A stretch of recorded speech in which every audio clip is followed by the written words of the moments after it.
வணக்கம் நண்பர்களே, நான் உங்கள் துரைசிங்கம் பேசுகின்றேன். மலர் மருந்துகளில் 35வது மலர் மருந்தாக பார்க்க போகிறோம். White chest nut, WHITE white, CHEST chest, NUT nut, white chest nut. இந்த மருந்து ஒரு ஸ்டார் மருந்துன்னு சொல்லுவோம், நட்சத்திர அந்தஸ்து பெற்ற மருந்து. இந்த மருந்து வந்து ரொம்ப ரொம்ப அவசியம், நமக்கு தேவையான ஒரு மருந்து ஒயிட் செஸ்ட் நட். இதோட சாராம்சம் பார்ப்போம், குணாதிசயம் என்னன்னு பார்ப்போம். தேவையில்லாத விரும்பாத எண்ணங்கள் திரும்ப திரும்ப வந்து கொண்டே இருத்தல், மனதிற்குள்ளேயே வாக்குவாதங்கள் நடைபெற்றுக் கொண்டிருப்பது, தேவையில்லாத விரும்பத்தகாத எண்ணங்கள் திரும்ப திரும்ப வந்து கொண்டே இருத்தல், மனதிற்குள்ளேயே வாக்குவாதங்கள் நடைபெற்றுக் கொண்டிருத்தல். இதுதான் இந்த ஒயிட் செஸ்ட்னோட விஷயம். தொடர்ந்து ஒரே சிந்தனை, திரும்ப திரும்ப அந்த விஷயம் எத்தனை முயன்றாலும் தவிர்க்க முயற்சித்தாலும் மனதை வாட்டி வதைக்கும், கீழல் விழுந்த ரெக்கார்டு போல திரும்ப திரும்ப சுற்றி வரும். இந்த மனக்குளாறுகளை ஒயிட் செஸ்ட் நிற்கும். இது எப்படி கீழல் விழுந்த ரெக்கார்டு வரும் பாருங்க. நீங்க ரோட்ல போயிட்டு இருக்கீங்க, எதிரில் வந்து ஒரு சைக்கிள், ஒரு சின்ன பையன் சைக்கிள் வந்து டமால் இடிக்கிறான். ஏன்டா ரோட்ல பார்த்து போகக்கூடாதுன்னு நீங்க அவனை ஒரு அட்வைஸ் பண்ண, அவன் உங்களை வந்து ஒருமையில பேசி தகாத வார்த்தைகளை திட்டிட்டு வேலையை பாடுறான்னு போயிட்டான்னு வச்சுக்கோங்களேன். உங்கள் மனநிலை எப்படி இருக்கும் என்பதை சற்றே சிந்தித்து பாருங்கள். உங்களுக்கே விட்டுற அந்த ஆப்ஷன் கண்டிப்பாக உங்க மனநிலை பாரும். ஏன்னா நம்ம ஒன்றும் தப்பு பண்ணல, ரோட்ல ஒழுங்கா தான் போனோம், எதிரில் வந்தான் இடிச்சான், இடிச்சதும் இல்லாம தேவையில்லாத தகாத வார்த்தைகளை பேசிட்டு ஒருமையில பேசிட்டு போயிட்டான். அப்படிங்கும்போது உங்க நிலை எப்படி இருக்கும்? ராத்திரி நீங்க படுத்தா கூட அவன் திட்டினதான் கவனம் வந்துகிட்டு இருக்கும். இதுதான் வந்து நாம சந்தித்த பல சம்பவங்கள் நம்மை திரும்ப திரும்ப சுற்றி வந்து கொண்டே இருக்கும். இதையெல்லாம் நீக்கக்கூடிய ஒரு விஷயம் வந்து ஒயிட் செஸ்ட் நட் தான். இதுக்கு வந்து ரொம்ப அழகான உதாரணம் கொடுத்திருப்பாரு எட்வர்ட் பேட்ச். வந்து கீழே விழுந்த ரெக்கார்டு. ஏன்னா இப்ப அந்த ரெக்கார்டெல்லாம் யாரும் பார்த்துக்க மாட்டாங்க. ரெக்கார்டு பிளேயர் எல்லாம் போய் எல்லாமே போய் காலமே மாறி போயிடுச்சு. எனக்கு விவரம் தெரிந்த காலத்தில் இந்த ரெக்கார்டு வந்து கையில சுத்துறதா எங்க தாத்தா வீட்டுல இருந்தது. தூத்துக்குடி பக்கத்துல எங்க தாத்தா வீடு, அங்க வச்சிருப்பாங்க. அதை வந்து கையில அதை சுத்திட்டு, கிராம போன் அதுக்கு பேர், கையில சுத்தி அந்த ரெக்கார்டை வச்சுட்டு கையில சுத்தி விட்டுருவாங்க. அதுல ஒரு ஊசி இருக்கும், அதை வைப்பாங்க. அது ஒரு பெரிய குழாய் மாதிரி, அது வழியா பாட்டு வரும். அதற்கு பிறகு நான் கல்லூரியில பயின்று கொண்ட காலத்துல எப்படின்னு கேட்டீங்கன்னா, ஒரே ஒரு ரெக்கார்ட்ல வந்து 5 பாடல்கள் வந்துடும். அதை வச்சிருப்பாங்க, ஆட்டோமேட்டிக்கா அதுவே தட்டி கீழே விடும். அடுத்த ரெக்கார்டு அதே மாதிரி விடும். அந்த காலங்கள்லாம் அதையும் நான் பார்த்தேன். குழந்தை பராயத்துல பார்த்தேன், என்னுடைய வாலிப பருவத்துல அதையும் பார்த்தேன். அதுக்கு அடுத்த கட்டம் நான் வரும்போது தான் அந்த ரெக்கார்டெல்லாம் போய் டேப் ரெக்கார்டர் வந்து விட்டது. இது இன்றைய தலைமுறைகளுக்கு தெரியறதுக்கு வாய்ப்பில்லை. அந்த கீழே வந்து ரெக்கார்டுன்னு கேட்டீங்கன்னா, அந்த ஊசி ஒரு இடத்துல இருந்து நின்று போச்சுன்னா ஸ்டக் ஆயிடும். திரும்ப திரும்ப அதையே சொல்லிக்கிட்டு இருக்கும்.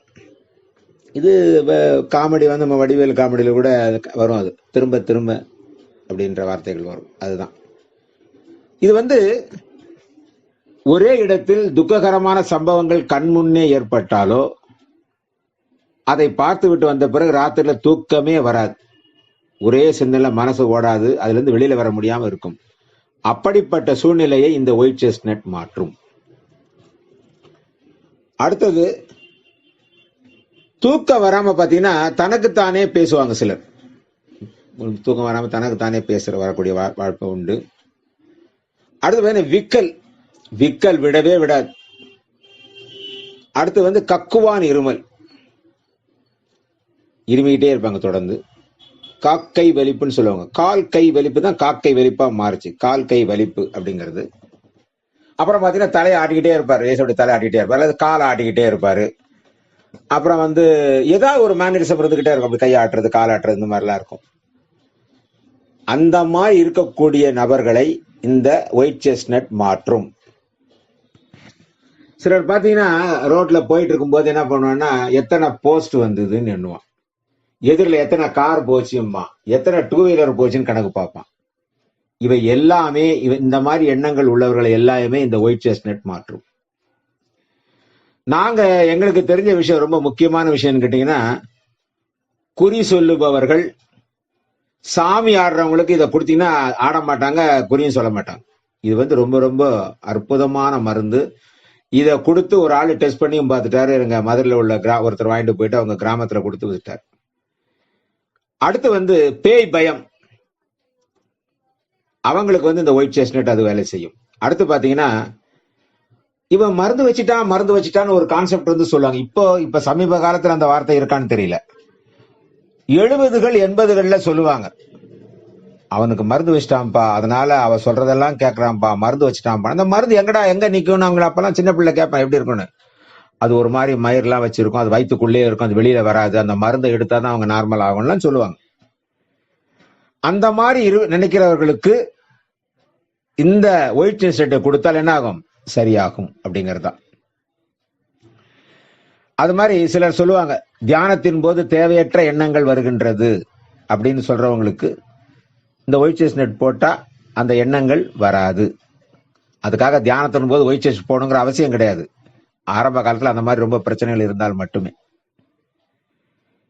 எந்த நோயின் குறியும் சொல்லாம ஒரு ஆள் வரா, என்னையா உனக்கு பிரச்சனை? வாயை திறக்க மாட்டேன், எதுவும் சொல்லலன்னா அவனுக்கு நீங்கள் ஒயிட் செஸ்னட் கொடுத்தீர்கள் என்றால் அவர் வந்து என்னங்கிறத பேச ஆரம்பிப்பார். ரைட். நமக்கே ஒரு பிரச்சனை வருது, வந்தவனுக்கு எந்த மருந்தை கொடுக்கறது, எந்த மலர் மருந்தை கொடுக்கறது ஒரு குழப்பம் நமக்கு வந்தால் நாமே ஒயிட் செஸ்னட் ஒரு டோஸ் சாப்பிட்டா நமக்கு என்ன ஆயிடும்? சரியான மருந்தை நம்மால் தேர்வு செய்ய முடியும். டாக்டர் வந்து ஒயிட் செஸ்னட் தான் அப்படிங்கிறது இது. அதே மாதிரி ஒரு நோயாளி வர தகவல் சொல்ல, எந்த தகவல் சொல்ல மாட்டேங்கிறன்னா கூட அவனுக்கு ஒயிட் செஸ்னட் கொடுத்துட்டீங்கன்னா அடுத்த சிட்டிங்ல வந்து எல்லா தகவலையும் சொல்லி விடுவான். அற்புதமான ஒரு மருந்து இது, ஒரு நட்சத்திர அந்தஸ்தான மருந்து, மிக மிக அற்புதமான மருந்து. இதோட ஒப்பிடுதல் எதுன்னு பாத்தீங்கன்னா ஹாலி எப்படின்னு கேட்டீங்கன்னா எரிச்சல் படும் மனநிலை உள்ளவர் ஹாலியை பொறுத்த வரைக்கும். இதுல வந்து இதுக்கு வந்து பிணி நீர்த்த அனுபவம் சொல்லணும்னு கேட்டீங்கன்னா இது இன்னும் நேரம் நிறைய எடுக்கும். பல விஷயங்களை நாங்க வந்து இதுல வந்து நிறைய அனுபவங்கள் நிறைய இருக்கு. அதை ரொம்ப விரிவா பேசுறதுக்கான வாய்ப்புகள் இப்போது இல்லை. நன்றி நண்பர்களே.